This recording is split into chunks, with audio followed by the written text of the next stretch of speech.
Salam, hörmətli izləyicilər. Mən bugün sizinlə qozlu biskvit hazırlayacağım. Biskviti hazırlamaq üçün ilk öncə 3 yumurtanı stəkan yarım pesokla yaxşı-yaxşı çalıram.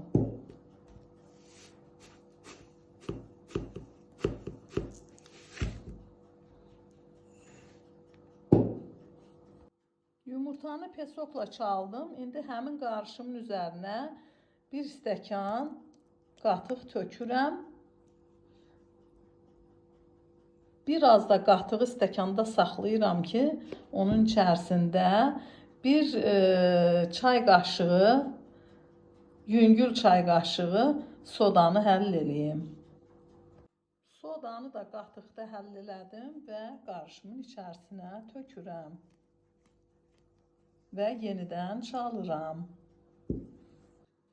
İndi həmin qarışımın içinə 5-6 qaşıq yağ tökürəm və yenidən qarışdırıram.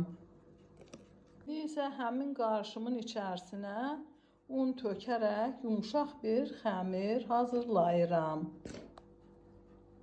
Biskviti bişirəcəyim qabım hazırdır. Onun içərisini yaxşı-yaxşı yağlamışam və indi xəmiri içinə tökürəm.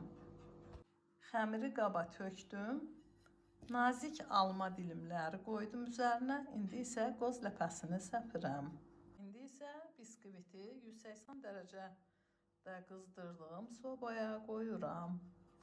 Qozlu biskvitimiz hazır oldu. Hazırlayacaq və yeyəcək hər kəsə nuş olsun. Videomu bəyənib kanalıma abunə olmağı unutmayın.